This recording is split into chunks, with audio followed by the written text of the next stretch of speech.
A palavra de Deus diz que o justo viverá da sua fé. Nós não apenas experimentamos a salvação, e quando falo de salvação, obviamente inclui em primeiro lugar toda a perspectiva eterna da obra que Cristo fez, mas nós também precisamos reconhecer que a fé, ela vai proporcionar impacto na forma como vivemos a nossa vida terrena. Eu sei que existe muitas vezes deturpações do Evangelho ou da sua aplicação que vão ganhando alguns contornos humanistas, antropocêntricos, e algo que eu costumo dizer é a declaração de Paulo em 1 Coríntios 15, 19, quando ele diz: se é só para essa vida que esperamos em Cristo, nós somos de todos os homens os mais dignos de lástima. Uma outra tradução diz, os mais infelizes. No entanto, quando Paulo diz, se é só para essa vida que esperamos, ele está dizendo que é errado não projetar a vida eterna. No entanto, ele não está dizendo que o Evangelho, que deveria ter como foco principal a característica no eterno, que ele não tem benefícios, por assim dizer, que ele não tem efeitos colaterais bons, obviamente, aqui na nossa vida terrena. Por exemplo, quando Paulo fala a respeito de piedade, ele começa dizendo, escrevendo a Timóteo, o exercício físico para pouco proveito, mas a piedade para tudo é proveitosa, porque tem a promessa dessa vida e da que há de vir. Quando ele está comparando, é como se fosse uma balança romana, os dois pratos, e diz, a piedade é bem mais proveitosa, tem bem mais peso. Mas ao dizer o exercício físico para pouco proveito, ele não está dizendo que não tem nenhum proveito. No entanto, eu durante muito tempo li esse versículo quase como se Paulo tivesse dito, não tem nenhum proveito. Ele diz, a piedade sim é proveitosa, porque além de te abençoar aqui na terra, ela vai garantir os seus resultados eternos. O exercício só te ajuda aqui na terra, mas tem proveito. Obviamente, nunca estará no patamar da piedade que diz respeito à vida eterna, mas ele tem proveito. E muitas vezes nós pensamos na fé e com medo de incorrer nesse desvio que muitos acabam cometendo, de usar a fé quase como se fosse um meio de solucionar apenas problemas terrenos, nós muitas vezes deixamos de reconhecer que apesar de focar na salvação eterna, a fé também tem efeitos colaterais nessa vida terrena. Nós podemos viver intervenções de Deus no meio de circunstâncias adversas, no meio de problemas que enfrentaremos, e na verdade precisamos entender que, de acordo com as Escrituras, as pessoas eram preparadas desde o início da sua conversão para lidar com essas questões.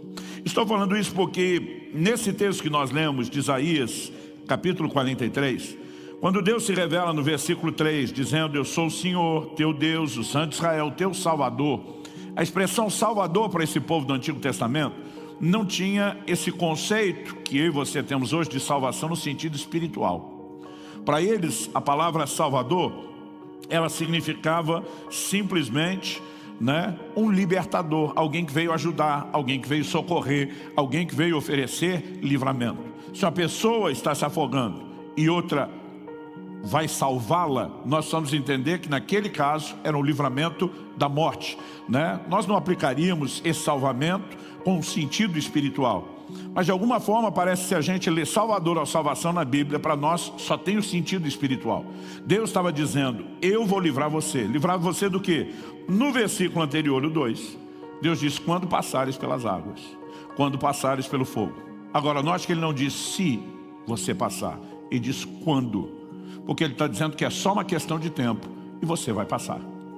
Passar pela água e pelo fogo eram situações que, alegoricamente, a título de exemplo, eram apresentadas como figuras de adversidades, de circunstâncias difíceis. Hoje nós não pensamos nisso quando imaginamos a questão da água. Por quê? Nós vivemos numa época em que qualquer dificuldade de transpor um rio, quando eu e você, por exemplo, estamos numa viagem, qualquer situação de locomoção, ou nós temos pontes ou boas embarcações garantidas. Não era a realidade deles. Por que o povo de Deus na Bíblia precisou que Deus operasse milagres como a abertura do Mar Vermelho, do Rio Jordão? Porque havia momentos onde qualquer travessia era muito perigosa e o risco de afogamento era muito alto. Agora, Deus está dizendo, quando você passar pelas águas, elas não vão te afogar.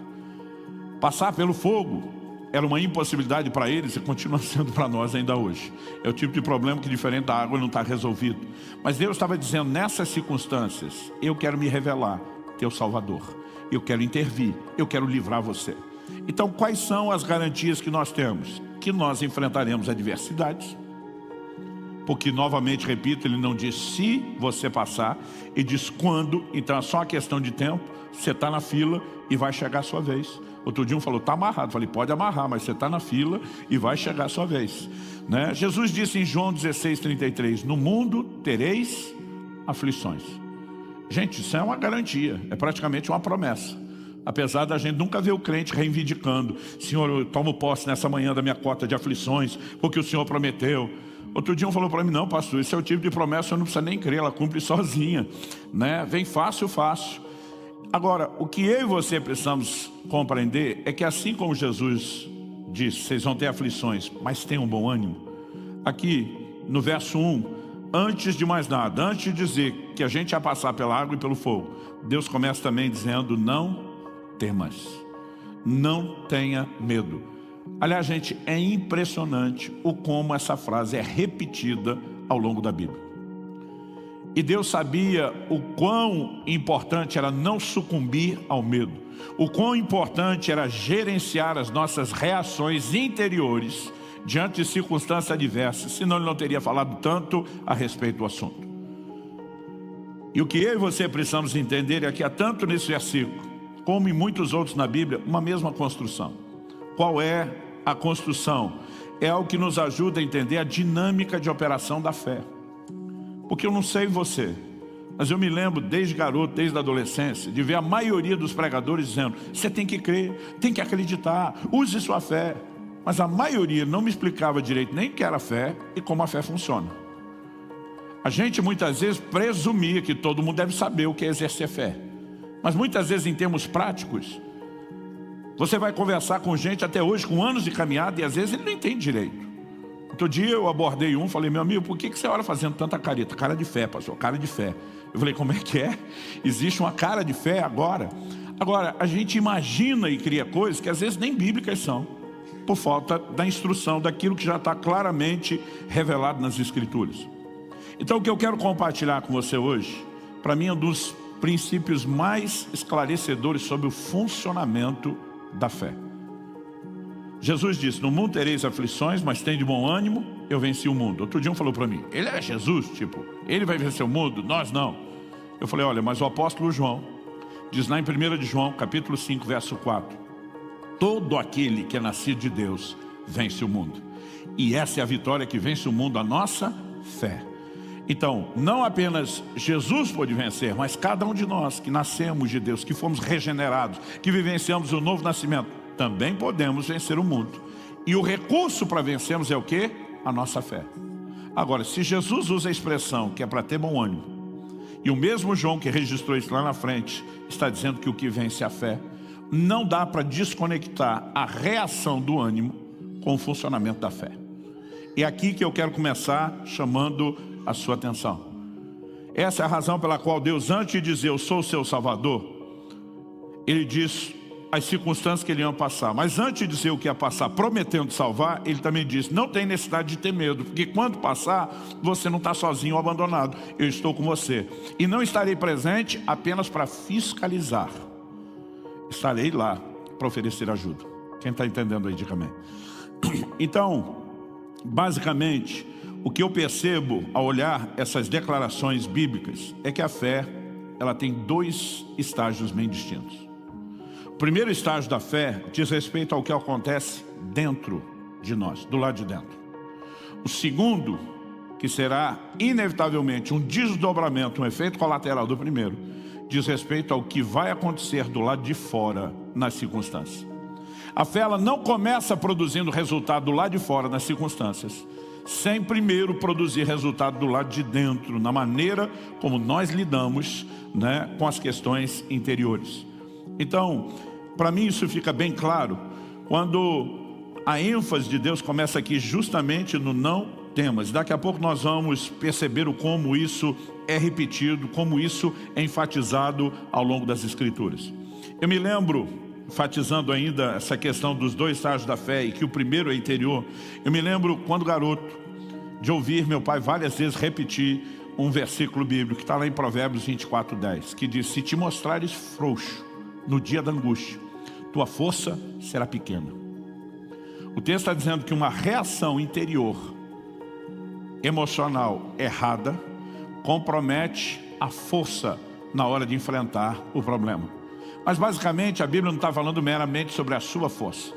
Eu diria que isso compromete inclusive a força que Deus poderia manifestar em meu e em seu favor. Porque é o que diz Isaías capítulo 30, versículo 15. Porque assim diz o Senhor Deus, o Santo de Israel: em vos converterdes e em sossegardes está a vossa salvação. Leia-se: livramento. E na tranquilidade, na confiança, a vossa força. Deus está dizendo: em sossegar, descanso interior, está o seu livramento. Na tranquilidade e na confiança, a sua força. Nós precisamos entender que antes da fé produzir qualquer resultado lá de fora, ela precisa se manifestar, trazendo força interior. Isso significa basicamente o quê? Nos colocando acima e não abaixo das circunstâncias. Nos permitindo que a gente se mova por cima, que nós possamos prevalecer sobre elas e não elas prevalecerem sobre a gente.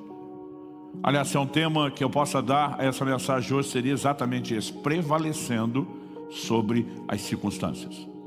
Quando eu e você temos uma reação interior de nos curvar, de nos permitir ser abatido ou abalado pelas circunstâncias, então você pode ter certeza que elas tomaram a dianteira e estão vencendo. Mas quando Deus diz: quando você passar pelas águas, elas não vão te fazer mal, não vão te afogar, Deus está dizendo: você pode enfrentar circunstâncias difíceis sem que elas te destruam. Quando Ele diz: quando você passar pelo fogo, Ele não vai te queimar, Ele está de novo dizendo: você pode passar por circunstâncias difíceis que não firam você. Em outras palavras, você pode ser preservado. As circunstâncias não precisam trazer nenhum dano para você. Isso significa que em vez delas prevalecerem, você é que vai prevalecer sobre elas. Ao olhar para as Escrituras, eu vejo a repetição disso de forma contínua. No Evangelho de Marcos, no capítulo 5, a Bíblia nos fala a respeito de um homem, chefe da sinagoga, chamado Jairo, que vai até Jesus pedir ajuda para que Jesus possa curar sua filha enferma. Versículo 35 de Marcos 5 diz assim: falava ele ainda, quando chegaram alguns da casa do chefe da sinagoga, a quem disseram: tua filha já morreu, por que ainda incomodas o mestre? O verso 36 diz: mas Jesus, sem acudir a tais palavras. Existem algumas coisas que não precisam ganhar a moral que muitas vezes damos para elas. E quando você olha para a Bíblia, normalmente você vai encontrar um Deus que não dá moral para problema. A Bíblia diz que Jesus, sem acudir a tais palavras, quais? A notícia que deram, de que a moça enferma que já estava precisando de ajuda, agora morreu. O texto diz: Jesus, sem acudir a tais palavras, disse ao chefe da sinagoga: não temas, crê somente. Eu tenho dito isso repetidas vezes ao longo da minha vida. Onde a fé entra, o medo tem que sair. Mas a verdade é que onde o medo entra, normalmente a fé está saindo. Os dois não são compatíveis. Eles não dividem o mesmo ambiente. E Jesus está dizendo para Jairo: vá usar sua fé, use fé pura e não deixe o medo participar desse processo. Em outras palavras, se livre do medo. Dê um jeito de administrar essas questões interiores, porque é aí que vai funcionar o primeiro estágio da fé. Não temas, crê somente. Quando eu olho para essa instrução bíblica, assim como Hebreus capítulo 4, verso 3 diz: nós os que cremos entramos no descanso. Há um descanso da fé. Aquela mesma declaração de na tranquilidade, na confiança está a vossa força de Isaías, pode ser entendido aqui. Quando você olha Hebreus 4, 3, o contexto, o escritor está falando de um descanso prometido. E que nós os que cremos vamos entrar naquilo que a geração que, por exemplo, saiu do Egito não entrou, porque não herdou a terra da promessa. Então, obviamente, ele está falando de algo que nos está prometido e reservado. Mas eu quero tomar essa declaração e dizer: ela é compatível com tudo o que a Bíblia ensina sobre um lugar de fé. Ele é um lugar de descanso interior. E quando eu e você entendemos isso, talvez fique mais fácil perceber a recorrência das Escrituras, olhando alguns exemplos. Como no livro de Isaías 43, que é o texto que nós estamos usando aqui como ponto de partida, como trilho da nossa reflexão. O Senhor falou de passar pela água e pelo fogo. Eu gostaria que a gente avaliasse 2 exemplos de situações de gente passando literalmente pela água e pelo fogo, mas precisando exercer a fé. E a presença desse estágio, desses 2 estágios da fé. Primeiro ela funcionando lá de dentro, depois operando lá de fora. O primeiro exemplo está lá em Mateus, no capítulo 14. Se você puder, me acompanhe na leitura. Mateus capítulo 14, começa no verso 22 com uma frase incomum. Não é algo corriqueiro nos evangelhos, nem no relato do comportamento dos discípulos de Jesus ou da forma de Jesus agir. O verso 22 diz assim: logo a seguir compeliu Jesus os discípulos a embarcar e passar adiante dele para o outro lado, enquanto ele despedia as multidões. A NVI traduziu que Jesus insistiu. A tradução brasileira diz que Jesus obrigou os seus discípulos. A Nova Almeida atualizada apenas usou a expressão fez com que os discípulos entrassem. Cada uma delas tem dado um tom diferente para uma expressão que na verdade precisa ser devidamente observada. Essa palavra aqui traduzida como compeliu, no original grego ela significa forçar, empurrar para, obrigar. Ainda acrescenta-se ao ato de obrigar pela força, por ameaças ou mesmo por força de contrato, petição ou outros meios. Jesus literalmente teve que obrigar os seus discípulos a entrar no barco. Ele não apenas deu uma ordem, ele forçou. Por que Jesus precisou obrigar? Porque houve resistência por parte dos seus discípulos. Agora, não é o perfil dos discípulos resistir a uma direção de Jesus, Jesus tem que se impor. Por que é que eles não queriam entrar naquele barco que Jesus os obrigou? Quando você lê a continuidade do texto, você descobre que eles enfrentaram uma tempestade. E uma tempestade não aparece de um minuto para outro sem dar prenúncios de que está chegando. Alguns desses discípulos eram pescadores experientes. Conheciam as tempestades do chamado Mar da Galileia, que apesar de ter ganho na época o título de mar, é um lago, é uma grande porção de água doce. E de repente, Jesus está dizendo para aquela turma: entra no barco e depois vou encontrar com vocês. A turma olha e diz: senhor não vai não? Vou não. O verso 23 diz assim: despedidas as multidões, subiu ao monte a fim de orar sozinho. Ou seja, Jesus bota os discípulos no barco e diz: mas eu não vou com vocês, estou indo orar. A turma olha aquela tempestade e diz: o senhor não vai não? Não. Imagina alguns se olhando tipo: é agora que ele se livra de nós. E eles não queriam, Jesus teve que obrigá-los. Agora, o texto diz assim: em caindo a tarde, lá estava ele só para orar. Ou seja, a hora começou a anoitecer, Jesus já tinha botado os discípulos no barco, eles já tinham saído, eles já tinham subido ao monte. Nós não sabemos quanto tempo antes do anoitecer eles saíram, mas essa informação é importante. Entretanto, verso 24, o barco já estava longe, a muitos estádios da terra, açoitado pelas ondas, porque o vento era contrário. E o verso 25 diz: na 4ª vigília da noite, foi Jesus ter com eles andando por sobre o mar. O que significa na 4ª vigília da noite? A noite era dividida em 4 vigílias. Cada uma delas durava 3 horas. O período da noite de 12 horas. Tinha 4 vigílias de 3 horas. A primeira, mais ou menos entre 6 horas, que era quando escurecia, até as 9 da noite. A segunda vigília, das 9 à meia-noite. A terceira vigília, da meia-noite às 3. E a 4ª vigília era entre 3 e 6 da manhã. Nós não sabemos que hora os discípulos entraram no barco. Mas quando está chegando o entardecer às 6 horas, Jesus já está lá no alto do monte. Então, eles saíram antes. Não sabemos quanto tempo antes. Agora, passaram-se 3 vigílias inteiras, pelo menos. Das 6 às 9, das 9 à meia-noite, da meia-noite às 3. Eles estão em algum momento entre 3 e 6 da manhã, sendo que saíram antes das 6 da tarde. Ou seja, no mínimo mais 9 horas e meia, talvez perto de 12 horas, eles estão dentro daquele barco. Os outros evangelhos dizem que eles estavam no meio do mar, depois de todo esse tempo. Eu costumo brincar que uma das coisas difíceis de estar no meio é que se você desistir da missão, está tão longe quanto. né, interrompê-la. Depois de todo esse esforço, eles não conseguiram atravessar. A maior distância, falando da largura, não do comprimento do mar da Galileia, imaginando onde eles estavam atravessando a menor, não a maior distância, não o comprimento. Ela pode dar em torno de 11 quilômetros. Significa que eles tinham talvez conseguido, em todo esse tempo, chegar na metade. Um dos evangelhos diz que eles estavam literalmente na metade. O evangelho de João, quando dá a medida de estádios, aqui Mateus só diz muitos, quando você faz a conta da medida em estádios que João dá, 5,5 km, seria metade dos 11. Nesse momento, depois de tanto esforço, imagino que aqui já não é apenas o cansaço envolvido, é praticamente um desespero batendo, no meio da tempestade. Então, além de estar à noite, se temos uma tempestade, não estamos falando de um céu com lua ou estrelas. Então, no meio daquele escuro, entre um relampejar e outro, eles veem um vulto de uma pessoa que vem andando sobre as águas. A minha pergunta é: como você reagiria? O verso 26 diz: os discípulos, ao verem-no andando sobre as águas, ficaram aterrados. Isso significa aterrorizados. E exclamaram: é um fantasma. O texto ainda diz que eles, de medo, tomados de medo, gritaram. Imagina se fossem uns crentes hoje, já estava dizendo: está amarrado em nome de Jesus, o sangue de Jesus tem poder.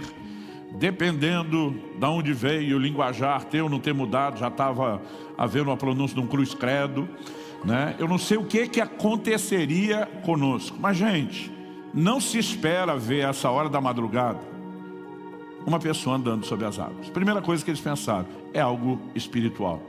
O desespero toma conta deles. E o versículo 27 diz: mas Jesus imediatamente lhes disse. O que você diz a alguém nessa hora? E diz: tenham bom ânimo, sou eu, não temais.